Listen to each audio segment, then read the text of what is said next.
Buenas noches, doctor Iván Tepaleledo, compañeros de la asignatura Contexto Socioeconómico de México.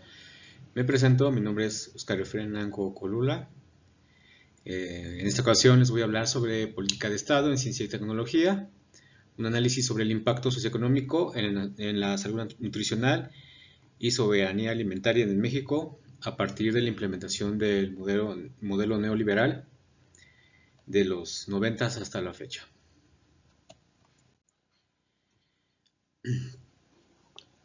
La transición del modelo de industrialización nacional hacia el neoliberalismo implicó un abandono sistemático del campo.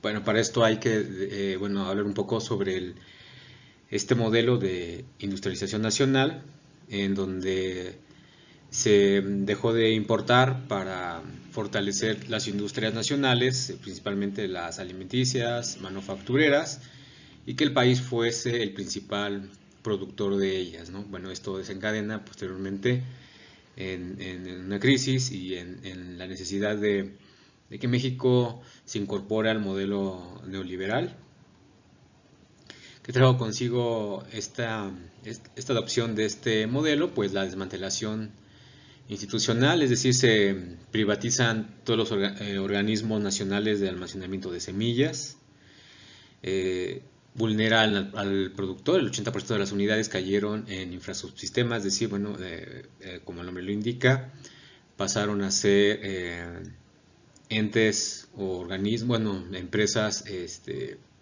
pues desprotegidas ya al haber perdido la fortaleza que tenían previamente.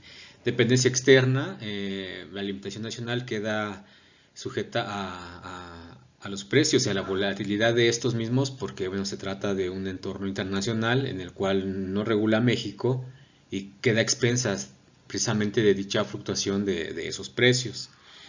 Eh, Otro de las consecuencias pues es la precarización económica y principalmente en el acceso a los alimentos. Este nuevo modelo implantado en México impacta directamente en los salarios.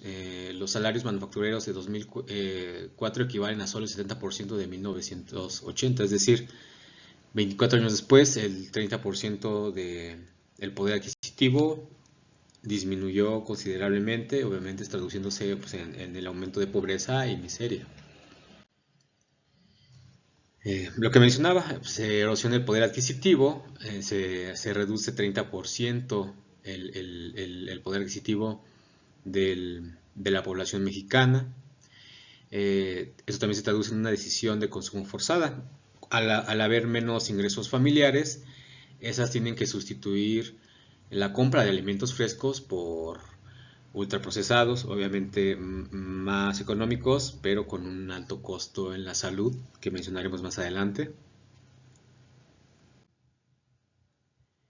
Mm, Obviamente, como lo mencionaba, pues al haber reducido el ingreso familiar y la apertura comercial hacia la entrada masiva de productos chatarra vendidos por corporaciones transnacionales, pues desplazaron la dieta tradicional, que a pesar que en esa época ya había consumo de procesados, no era tan evidente la proliferación pues, de este tipo de alimentos en tiendas, restaurantes, en supermercados. Este fenómeno consolidó eh, dos enfermedades principalmente derivadas pues, tan solo del consumo de ultraprocesados como el dejar de consumir pues alimentos tradicionales, que es, bueno, primero en las zonas rurales la desnutrición, en las zonas conurbadas, urbanas, pues la obesidad, que trae consigo otros padecimientos igual metabólicos. Como mencionábamos, ¿no? La reducción del 30% del poder adquisitivo es un determinante para que pueda existir la inseguridad alimentaria que hasta el día de hoy prevalece. ¿Qué papel juega el Estado pues en la salud de la población? Bueno, pues Es el encargado de diseño de políticas, gestión de programas de transferencia como Pronasol en el sexenio de Carlos Salinas de Gortari y Prospera para mitigar la pobreza extrema. Recordemos que Prospera pues, es un programa implementado por el actual gobierno. También dentro de sus facultades del Estado, la regulación del mercado interviene ante fallos severos, como el control de precios en insumos como la tortilla, como fue el Pacto Económico para la Estabilización del Precio de la Tortilla en 1900, me parece, a finales de esta década, o finales de la anterior, me parece, en donde ante la crisis por el aumento del precio del maíz, por el cual Estados Unidos consideraba transformarlo para hacerlo un biocombustible, pues obviamente dispara el precio y nosotros pues al pertenecer a un modelo globalizado, pues obviamente el precio impacta en la tortilla. El gobierno tiene que hacer frente ante esta situación. Aumentó el precio de la tortilla de un día para otro en un 100 hasta 200% en algunas regiones. Este pacto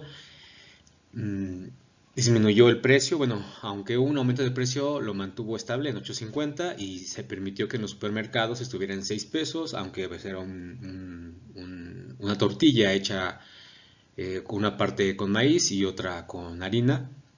Ayudó a mitigar el efecto de la subida del precio. También otra de las facultades del papel del Estado en la salud pues es reducir la brecha de inequidad que afecta al tercio de la población que mencionábamos anteriormente, que se vio afectada por la reducción del poder adquisitivo, pues por estas políticas antes mencionadas. Como futuro nutriólogo, como futuro profesional de la salud en el área de nutrición,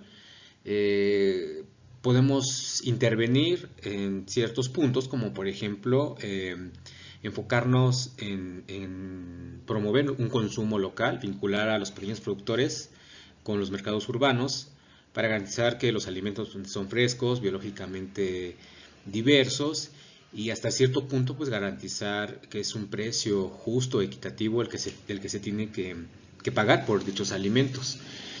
También es parte de nuestro deber como especialistas en salud nutricional, pues crear guías alimentarias basadas nuevamente en la cultura local, desmitificando el patrón de consumo occidentalizado, que obviamente con la globalización pues nos ha traído empresas o productos ultraprocesados que muchas familias pues ya han incluido como su dieta diaria y dejando a un lado pues esos alimentos que como mexicanos nosotros consumíamos todavía hasta antes de la década de los 80s.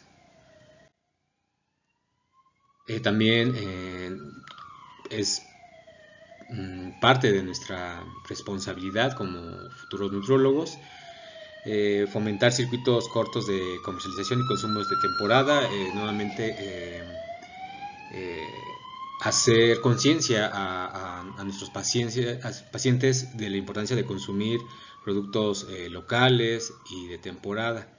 Y bueno, aquí es un poco más complicado, pero también podemos abogar por subsidios estratégicos a alimentos frescos de la canasta básica. Si bien ya hay subsidios a muchas corporaciones internacionales para que puedan vender sus productos, considero que ese tipo de subsidios hacia productores nacionales y precisamente de alimentos frescos de canasta básica podría ser un factor determinante para una mejor salud de la población respecto a la alimentación que ellos tienen. Pues como lo mencionábamos, el modelo neoliberal ha subordinado el derecho humano a la alimentación adecuada a los intereses del libre mercado, deteriorando la salud pública, lo que mencionamos. Por una parte, un sector de la población mexicana está en desnutrición y otro tanto, y también de un número de población muy alto, pues también es ya víctima, por ejemplo, de la obesidad y de otras enfermedades metabólicas causadas por alimentos ultraprocesados. Bueno, quiero concluir con una pregunta, bueno, son dos. La primera de ellas es que ¿en qué medida el modelo neoliberal y la globalización han contribuido a mejorar o empeorar la calidad de la alimentación en México?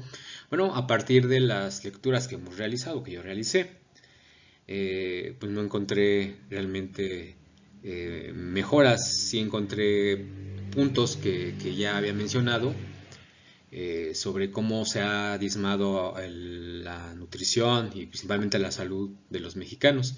Como primer punto, pues obviamente, ¿cómo ha empeorado? Pues no, existe un desmantelamiento del apoyo estatal al campo, se ha olvidado del campo, obviamente en los apoyos estatales, nacionales y hasta locales. Eh, también pues sabemos que hay un modelo, de eso trata el modelo neoliberal, un modelo de desarrollo hacia afuera que convierte a un país dependiente de la importación de alimentos básicos. Dependemos de esos alimentos importados y obviamente de la fluctuación que tengan estos precios a nivel internacional, siendo pues el consumidor final el que va a pagar esa subida de precios. También la globalización, como lo mencionaba anteriormente, facilita la entrada masiva e irrestricta eh, de corporaciones transnacionales. Hay casos en los que no hay cero limitaciones para que puedan entrar esos productos. Productos, como mencionaba, altamente procesados, densos en calorías, sodio, azúcares y bueno, ¿no? Traducido, pues carentes de un valor nutricional real para los mexicanos. También estos modelos han traído políticas de ajuste estructural, precarización de los salarios reales, como mencionábamos, la disminución de hasta el 30% del poder adquisitivo de las familias mexicanas, traduciéndose en la reducción del gasto social, principalmente también en alimentos de origen natural, alimentos saludables, alimentos frescos. Esto se traduce todo esto en que el 75% de la población se encuentra en penuria tras pues, la crisis del peso, derivada obviamente de haber sido parte de un nuevo modelo y de haber pues ya incursionado en tratados comerciales que pues han sido rapaces con el campo mexicano y bueno, principalmente con la economía de las familias mexicanas. Uh, bueno, es parte de la anterior pregunta, pero quise revisar a los autores y ver si se ha contribuido a mejorar la calidad de alimentación en México. Obviamente hay sectores que abogan por los beneficios de haber implementado estos modelos en México o haber sido parte de la globalización, pero en definitiva, ante el discurso de hacer que los alimentos sean más abundantes, duraderos y fáciles de adquirir en el supermercado, obviamente pues ha disminuido la calidad de alimentación. Desde el punto de vista de salud pública, la nutrición, la densidad de micronutrientes y la prevención de enfermedades, solamente la respuesta es que no se ha contribuido en la calidad de alimentación en México. Revisé, no hay evidencia científica o estadística que demuestre que el modelo neoliberal haya mejorado la nutrición de los mexicanos. Por el contrario, hay estadísticas, hay datos que demuestran el aumento, ni siquiera ha sido logarítmico, ha sido exponencial de enfermedades metabólicas causadas principalmente por este tipo de consumos, como son la obesidad, diabetes, hipertensión, desnutrición oculta, que es bueno la carencia de vitaminas y minerales a pesar de que se consumen alimentos, a pesar de que se consumen ciertas calorías, pues como lo mencionábamos, pues son calorías muy densas, no contribuyen a la salud de los mexicanos.